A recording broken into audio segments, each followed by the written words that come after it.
The Hells Angel Killers, an untold tale of serial murder in Leeds.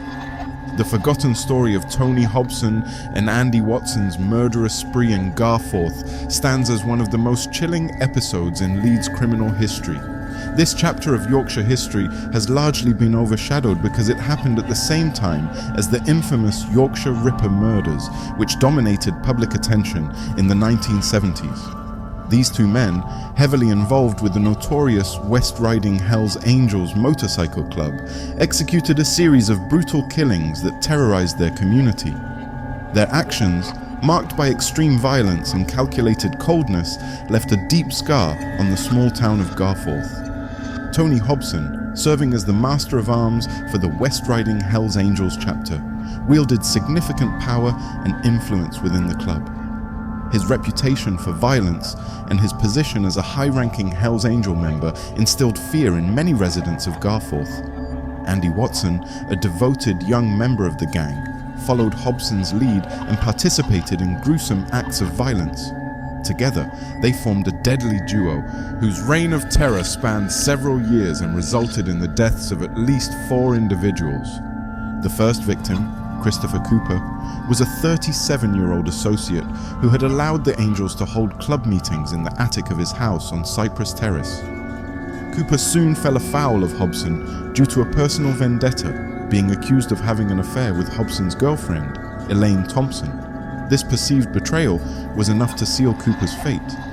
On a warm summer's day, on July 26, 1975, the last time Cooper was seen alive was on the back of Hobson's motorbike, riding out of Cypress Road. Hobson and Watson lured him to Parlington Woods under the false pretense of showing him some guns.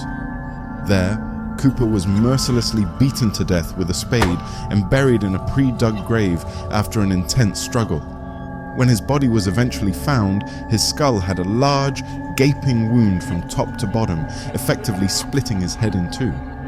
This gruesome injury spoke volumes about the level of excessive violence used and the cold efficiency with which it was executed.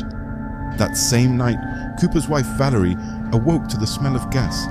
She walked downstairs and discovered that the gas heaters and all the rings on the stove had been turned on, filling the house with deadly gas. After opening all the windows to ventilate the house, she saw Hobson walking away down the street and into the darkness. Cooper's disappearance sent shockwaves through the community, but it would be years before the truth was revealed. The second victim, Phillip Clapham, was a young Hells Angels prospect who had grown uncontrollable and had started causing problems for the group. On July 29, 1977, Clapham was last seen heavily intoxicated at the Newmarket pub on Main Street before going to the Gascoigne pub in the company of Hobson and Watson. In the Gascoigne, Clapham reportedly started a fight with a larger group of rival bikers called the Satan Slaves and was dragged away by Hobson and Watson to a nearby porter cabin where he had been sleeping rough. This was the final straw for Hobson, who demanded Clapham's colours and kicked him out of the Hells Angels. Clapham responded by getting angry and attacking the two angels. Armed with a hammer and an iron bar, respectively, Hobson and Watson fought back and brutally murdered Clapham. Their attack was so vicious that the inside of the cabin was covered in brain matter and skull fragments.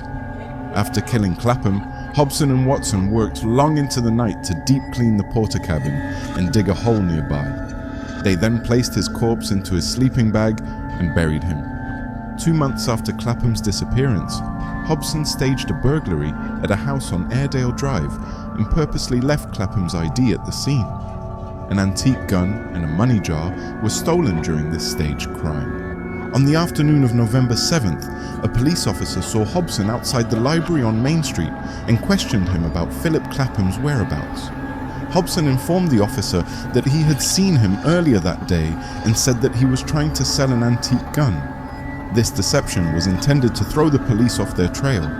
The third known victim, David Hirst from Seacroft, disappeared on December 22, 1977.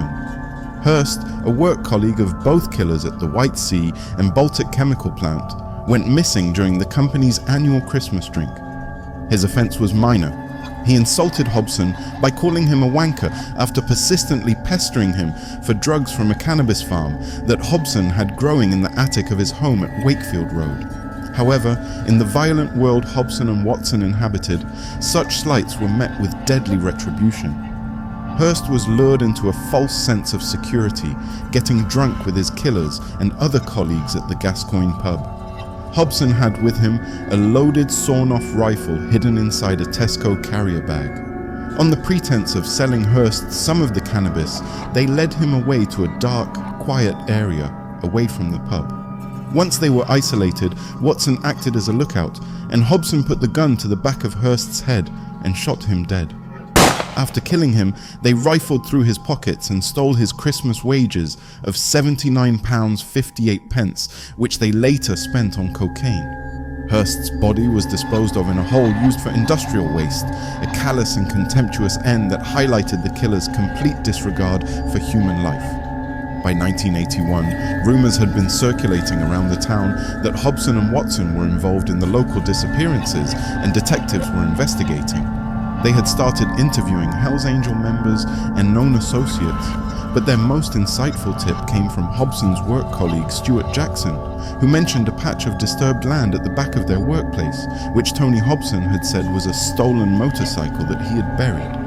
This tip led police to the grim discovery of Phillip Clapham's body, still wrapped in his sleeping bag, with his skull completely caved in. This new development led to the arrest of both Hobson and Watson. Following their arrest, Hobson, under the pressure of evidence and interrogation, admitted to all 3 murders. His confession was instrumental in securing their convictions. On May 13th, 1982, both men were sentenced to life in prison. The jury deliberated for just 4 hours before finding the pair guilty as charged. All 3 bodies were eventually recovered after Hobson confessed in graphic detail to their crimes. However, the story did not end with their imprisonment. Detectives seeking to close other unsolved cases visited Hobson in prison to question him about the murder of James Woodhead, the grandfather of Elaine Thompson. James had died under strange circumstances several years earlier at his home in Seacroft. Hobson confessed to having ridden over to his home on his motorcycle one night and fighting with the elderly man over a dispute about stolen money. This resulted in Woodhead's accidental death. In a bizarre attempt to cover up the crime, Hobson placed Woodhead's body fully clothed into a bath of cold water, removed the blood-stained carpet, and rode back to Garforth with it under his arm before disposing of it in an abandoned house on Main Street. Hobson was also questioned about several other deaths. Elaine Thompson herself died under mysterious circumstances after falling in front of a bus, and rumours abounded that Hobson was involved. Additionally, a rival biker gang member known as Spike was rumoured to have been killed by Hobson and buried on a beach following a vicious fight. Though these cases remained unproven, they added to the dark and violent legacy of Hobson's criminal career. Tony Hobson's life came to an end when he died of cancer in prison in 1999. Prison officers described him as a model prisoner. Andrew Watson, however, had a different fate. Demonstrating good behaviour, he was released from prison after serving only 13 years of his life sentence, and has been seen in recent years walking the same streets of Garforth that he used to prowl with Hobson. This development has left some of the older community uneasy, knowing that one half of the deadly duo who inflicted so much terror and pain is once again back in the area. Today, a Tesco supermarket sits on the location where Hobson and Watson murdered and buried David Hirst and Phillip Clapham. The only sign that this killing spree ever happened is a memorial plaque at the site of Christopher Cooper's murder and burial in Parlington Woods. The plaque serves as a solemn reminder of the brutality that once gripped the town and the lives that were tragically cut short. When Hobson was finally caught, he defiantly proclaimed, "I'm not a nutter. It wasn't done for money. It's hard for anybody to understand. Some people have God. I only have the Hells Angels. It's the nearest thing to religion.